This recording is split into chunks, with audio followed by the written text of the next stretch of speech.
తెలంగాణ ప్రజలకు big alert. కొద్ది రోజుల్లో ఆరోగ్యశ్రీ సేవల బంద్. టీఎన్హెచ్ఏ ఏం చెబుతుంది? ప్రభుత్వం ఎలా రెస్పాన్స్ అవుతుంది?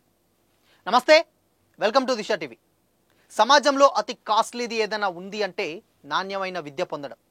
ప్రభుత్వ హాస్పిటల్స్లో డాక్టర్స్ కొరత అండ్ వెయిటింగ్ టైం వల్ల చాలామంది ప్రైవేట్ హాస్పిటల్స్కు వెళ్ళడానికి మొగ్గు చూపుతారు. అక్కడికి వెళ్ళామంటే ఆస్తులు అమ్ముకొని అప్పుల పాలు కావాల్సిన పరిస్థితి కూడా ఉంటుంది. ఈ సమస్యను పరిష్కరించడం కోసం ప్రభుత్వం ఆరోగ్యశ్రీ పథకాన్ని తీసుకొచ్చిన సంగతి తెలిసిందే. దీని ద్వారా పేదలు, మధ్యతరగతి ప్రజలకు ప్రైవేట్, కార్పొరేట్ హాస్పిటల్లో ఫ్రీగా ట్రీట్మెంట్ అందిస్తున్నారు. ఇక కాంగ్రెస్ సర్కార్ ఆరోగ్యశ్రీ పరిధిని 10 లక్షలకు పెంచినటువంటి సంగతి కూడా తెలిసిందే. మరి పేదవారి పాలిట సంజీవనిలా ఉపయోగపడే ఆరోగ్యశ్రీ సేవలు త్వరలోనే నిలిచిపోనున్నాయని సమాచారం వస్తుంది. పేదలకు ప్రైవేట్, కార్పొరేట్ హాస్పిటల్లో ఉచితంగా వైద్యం అందించే ఆరోగ్యశ్రీ సేవలు బంద్ కానున్నాయి. ఈ నెల అంటే ఆగస్టు 31 నుంచి రాష్ట్ర వ్యాప్తంగా ఉన్నటువంటి ప్రైవేట్ హాస్పిటల్స్లో ఆరోగ్యశ్రీ సేవలు నిలిచిపోనున్నాయి. ఇందుకు కారణం ఆరోగ్యశ్రీ బకాయిలు పేరుకుపోవడం, ప్రభుత్వం సకాలంలో ఆరోగ్యశ్రీ బకాయిలు చెల్లించకపోవడంతో Telangana Aarogyasri network hospitals association TNHA ఈ నిర్ణయం తీసుకుంది.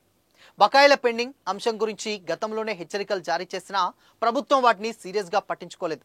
దీంతో ఆగస్టు 31 నుంచి ప్రైవేట్ హాస్పిటల్స్లో ఆరోగ్యశ్రీ సేవలు నిలిపివేయాలని నిర్ణయం తీసుకున్నారు. రాష్ట్రంలోని ప్రైవేట్ హాస్పిటల్స్లో ఈ నెల 31 అర్ధరాత్రి నుంచి ఆరోగ్యశ్రీ సేవలను నిలిచిపోనున్నాయి. ఆరోగ్యశ్రీతో పాటు జర్నలిస్టులు, ఉద్యోగాల హెల్త్ స్కీమ్స్కు కూడా ఈ నిలిపివేత వర్తిస్తుందని తెలుస్తోంది. ప్రభుత్వం సకాలంలో బకాయిలు చెల్లించకపోవడం వల్లనే ఈ నిర్ణయం తీసుకోవాల్సి వచ్చిందని టీఎన్హెచ్ఏ తెలిపింది. హాస్పిటల్స్పై ఆర్థిక భారం పెరగడం కూడా ఈ నిర్ణయానికి ఒక కారణమని కూడా అంటున్నారు.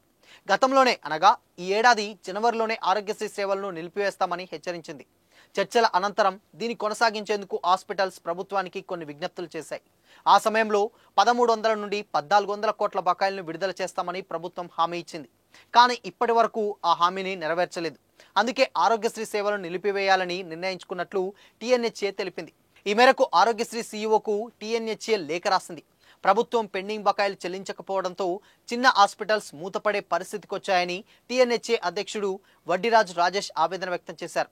గతంలో ప్రభుత్వం 4 నుండి 5 నెలల్లో బకాయిలు చెల్లిస్తామని హామీ ఇచ్చింది. ప్యాకేజీలను కూడా సవరిస్తామని తెలిపింది. కానీ 6 నెలలు గడిచిపోయినా వీటికి అమలు చేయలేదని తెలిపారు. అందుకే ఈ నిర్ణయం తీసుకోవాల్సి వచ్చిందని తెలిపారు. మరి దీనిపై ప్రభుత్వం ఏ నిర్ణయం తీసుకుంటుందో చూడాలి మరి.